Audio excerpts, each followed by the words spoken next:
The Jaguars are 2 games above .500 for the first time since December 2010 following a chippy 237 victory over Cincinnati on Sunday at Everbank Field. The win gave the Jaguars 53 straight victories after alternating wins and losses for the first 7 weeks of the season, and was their first win in Jacksonville this season. They can make it 3 straight victories next Sunday when the Los Angeles Chargers and former coach Gus Bradley, who is now LA's defensive coordinator, come to town.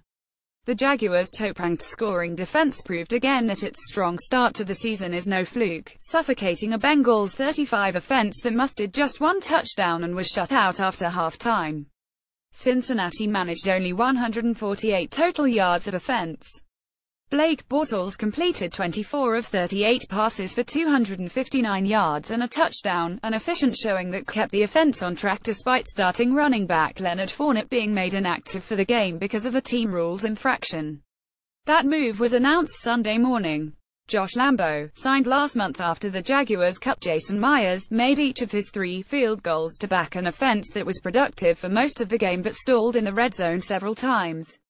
Lambo's 25-yard make put the Jaguars up 167 with 651 remaining in the third quarter.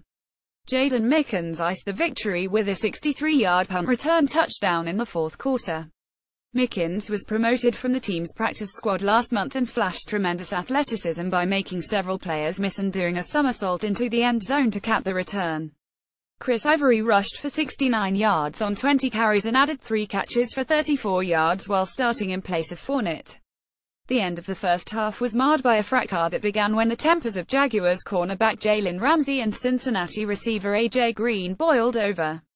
Ramsey appeared to push Green after the play, who responded by throwing multiple punches at Ramsey as they fell to the ground and players from both teams crowded together.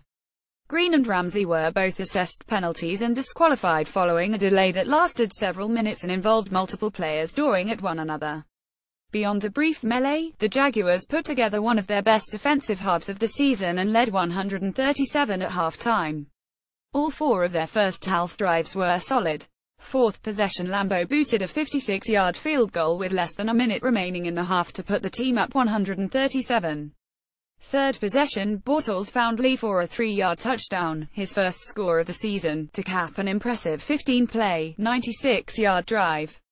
Lee caught a pass for 11 yards on 3rd and 4 from deep within Jaguars territory to jumpstart the scoring drive, and Ivory caught a dump-off in the right flat and gained 29 yards to keep it moving. Bortles didn't see a wide-open Keelan Cole for a possible touchdown on one play and missed a throw to an open Marcy Lewis on another, but came back with a solid throw to Ivory for 14 yards to help set up the strike to Lee. Lee finished with a team-high 8 catches for 75 yards. Second possession, Lambo connected on a 32-yard attempt for a 30 lead with 234 remaining in the first quarter. Cole made a leaping, only-handed grab for a gain of 28 yards on 3rd and 12 from the Bengals' 45 to put the Jaguars in the red zone. Bortles was lucky to avoid throwing an interception when a third down pass deflected off the helmet of a lineman and was dropped in the secondary. The Jaguars' first possession ended when Bengals defensive end Chris Smith, who was drafted by the Jaguars in the 5th round in 2014 and traded to Cincinnati in April, came in unblocked and forced a fumble by running back T.J. Yeldon. The turnover ruined what was a strong start for Bortles, who completed all 4 passes on the drive for 42 yards, including a pass to Lee on a crossing pattern that gained 19 yards on a 3rd and 6. The fumble recovery was Cincinnati's first of the season. Joe Mixon scored a 7-yard touchdown on a run to the right to cut the Jaguars' lead to 107 in the second quarter.